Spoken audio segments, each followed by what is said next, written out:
No, we all the time. Righto. Hey, they are smaller and they are more efficient. We know that. They're being peddled by the White House and Detroit as the next generation car for you to drive at home. The only problem is new crash tests show that size does matter when it comes to safety. On the launch pad, we're going to show you this. Check it out. These crash tests pitting the newer, smaller cars up against mid-size cars by the same automakers. Each car travels at 40 miles an hour. I'll show you first now the Mercedes-Benz, okay? The Mercedes-Benz two-seat smart car going against the company's C-Class sedan. That's the smart car on the right. That's the C-Class sedan on the left. Hold on a second. Now we're going to get to Honda. This is the next test we can show you now. Honda's Fit crashing into its older, bigger brother model, the Honda Accord.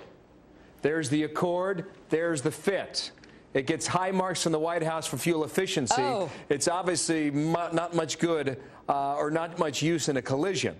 Now, the third thing I want to show you is the Toyota Yaris, okay? Here is the Yaris, and you can see this up against the midsize Toyota Camry. Oh. Camry on the left, Yaris on the right.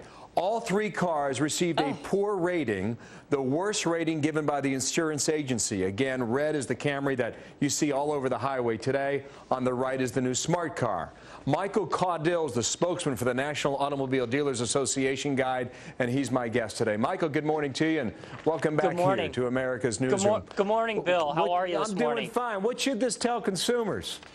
Well, you know, I mean, this is a pure story of David Goliath. You know, NFL football, you got the middle linebacker at 280 pounds taking on the 190-pound quarterback. It's just a pure matter of physics now. Of course, NHTSA comes out with these ratings every year, and there's a couple different ways to look at them. I think saying that the vehicles are not safe is unfair to the automakers. Why because is that? They're getting hit with they're getting hit with a variety of different pieces of legislation to increase their MPG. I think it's by 2015. We're supposed to, all vehicles on the road be about 30 miles per gallon. So in order to do that, cars need to be lighter, cars need to be smaller, they need to be more fuel efficient. Traffic's heavy on the freeways. You need to find ways to help reduce the size of a vehicle to make it lighter on the road. So I understand that. Let me also say what the car maker said. They said the tests were extreme, and they simulate a type and severity of crash that is rare in real-world driving. I don't see those tests as being that extreme. They look like the same things we've seen for the past 10 years in testing. You're 100% correct. NHTSA's responsibility, the National Highway Transportation Safety Authority, is supposed to serve as a watchdog against you know, these safety type things. They want to make sure people are driving safe vehicles. But at the same time, here's what I would say in regards to calling it unsafe.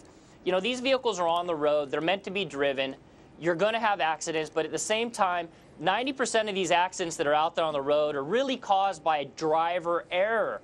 Most of these are speed induced. You've got people driving in the fast lane going 75, 80 miles an hour here in Southern California. They look up, boom, they're in the back of somebody's vehicle. So yeah, you know, are they extreme? I tell you, I saw one of these smart cars in the streets of New York yesterday, and I was like, man, make sure a taxi cab doesn't take out you in that lane, because it would wipe you right to the sidewalk or to the curb. As we wrap this segment up, though, when consumers see this videotape, and we'll bring on the car suppliers to come on and defend themselves, the car makers, is this bad PR?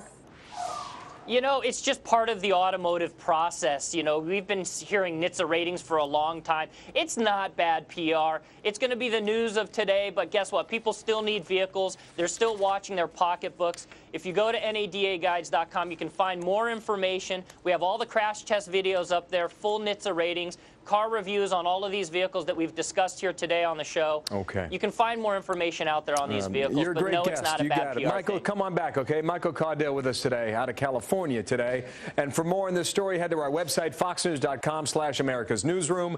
You can post your comments and your questions there, too, and we'll have the videotape online for you as well, so you can look for yourself.